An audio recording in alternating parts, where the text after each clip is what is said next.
एक पिता अपनी जिंदगी भर की कमाई अपनी बेटी की शादी में लगा देता है और ये उम्मीद करता है कि उसकी बेटी जिसके घर भी रहे वहां वो सुखी रहे, लेकिन दहेज लोभी पैसे के लालच में बहु बेटियों पर अत्याचार करते हैं। कहीं शादी के बाद बेटियों को प्रताड़ित किया जाता है तो कहीं शादी के मंडप में ही भारी भरकम दहेज की मांग कर दी जाती है और जब मन मुताबिक दहेज नहीं मिलता तो दूल्हे के पक्ष से बखेरा खड़ा कर दिया जाता है। जी हाँ, कुछ ऐसा ही देखने को मिला यूपी के रामपुर जिले से, जहां शादी से पहले ही स्कॉर्पियो कार और प्लॉट की मांग पर अड़े दूल्हे मियां की लात घूसों से खातेदारी की गई। दरअसल ये घटना रामपुर की है, जहां मोहम्मद हफीज की 2 बेटियों की एक ही दिन में शादी होनी थी। पहली बारात सवेरे आई, खान पान से उनकी खातेदारी हुई और दान दहेज के साथ दुल्हन विदा हो गई। लेकिन दूसरी बेटी का नसीब इतना अच्छा नहीं था। उसकी बारात आई, लेकिन शादी से पहले ही दूल्हा पक्ष ने दहेज में स्कॉर्पियो कार और प्लॉट की मांग कर दी।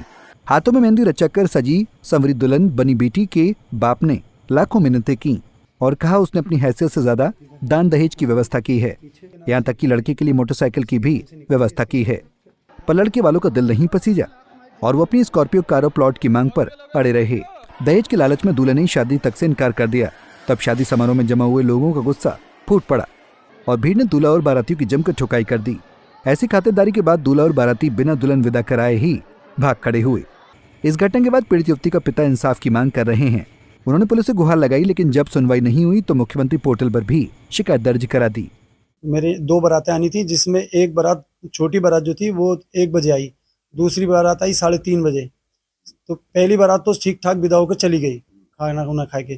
दूसरी बारात जब 3:30 बजे आई तो जब इन्होंने स्वागत के लिए मेरी बच्चियां खड़ी थी तो मेरे बच्चों के साथ में बदतमीजी की, छेड़छाड़ की इन्होंने।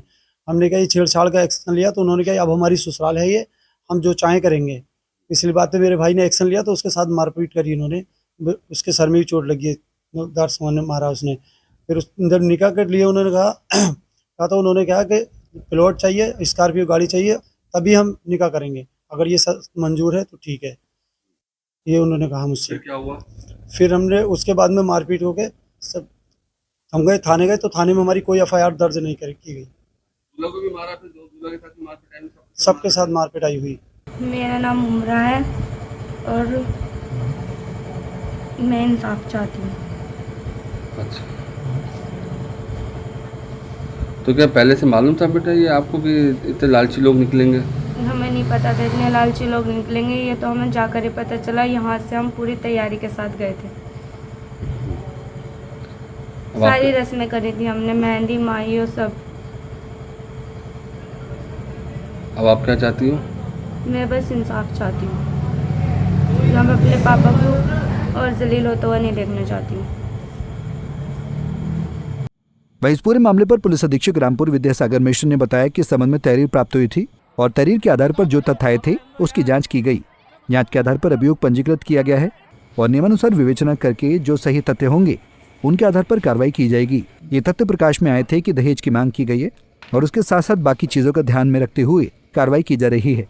बहरहाल शादी के दिन जो भी कुछ हुआ उसको लेकर पूरे इलाके में चर्चा का माहौल गरमाया हुआ है। वहीं दूसरी ओर दुल्हन ने पुलिस प्रशासन पर आरोप लगाते हुए CM योगी से इंसाफ की गुहार लगाई है कि जो भी ऐसे दहेज लोभी लोग हैं उनके खिलाफ सख्त कार्रवाई की जाए। पंजाब केसरी टीवी के लिए रामपुर से रविशंकर की रिपोर्ट। हमसे जुड़े रहने के लिए हमारे YouTube चैनल को सब्सक्राइब करें और नई वीडियो की नोटिफिकेशन के लिए बेल आइकॉन को दबाएं।